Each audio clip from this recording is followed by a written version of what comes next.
కూడా మీడియా మంచి ఉంటుంది, దానికి ఒక సపరేట్ స్పేస్ ఉంటుంది. కానీ ఇక్కడ ఉన్నటువంటి అసౌకర్యం వల్ల అది కల్పించలేకపోయినందుకు క్షమించమని కోరుతా ఉన్నా మీడియా సోదరులందరినీ. ఇక కేటీ రామారావు పాలకుర్తికి వచ్చి ఏం చెప్తాడు, మా అభ్యర్థి దూరదేశంలో చదివచ్చును, ఇక్కడ ఎవరు దొరకకపోతే అటుకెళ్ళి తెచ్చిరు పిల్లగాడు. దూరదేశంలో చదివచ్చును, అందగాడు, గుణవంతుడు, ఇవేం లేవు.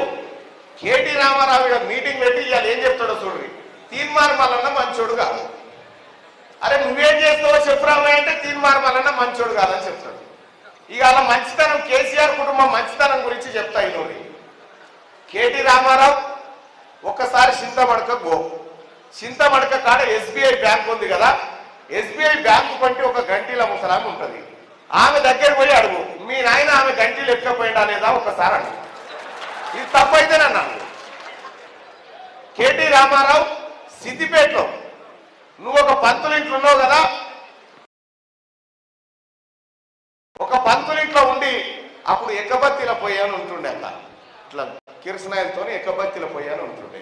మీ నాయన ఎక్కబత్తిలో పోయి ఎత్తుకపోయి అమ్ముకున్నాడా లేదా ఒకసారి అడుగు. మీరు చెప్తారు తీన్మార్ మల్లన్న గురించి. ముఖమేనా మీరేమన్నా తెలవదా? కేసీఆర్ నీ దోస్తు మాధవ్ రెడ్డి నా దగ్గర రాలే, ఏమన్నాడు, బ్యాంకులో లోన్ తీసుకొచ్చి కారు కొన్నాడు, ఈఎంఐలు వస్తే గడ్డాంలో దాచిపెట్టిండక్క కేసీఆర్.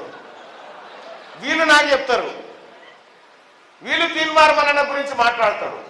ఫస్ట్ ఏం చేస్తామంటే పాప ఆ పిల్లగాని చెప్తా ఉన్న బీఆర్ఎస్ పార్టీ అభ్యర్థికి ఆ రామన్ అడుగు ముందుగా ఈ జీవో 46 ఎందుకు తెచ్చినవారని ఒక్కటే. ఫస్ట్ ఆ రామన్ని 317 జీవో తెచ్చి ఎందుకురా ఉద్యోగులు పుట్టగొట్టినామని చెప్పి ఫస్ట్ ఆ కేటీ రామారావు గారిని ఒకటి నెత్తి మీదకి రాకేష్ రెడ్డి ఫస్ట్ వాడిని ప్రశ్నించు ముందుగా, తర్వాత ప్రశ్నించు కానీ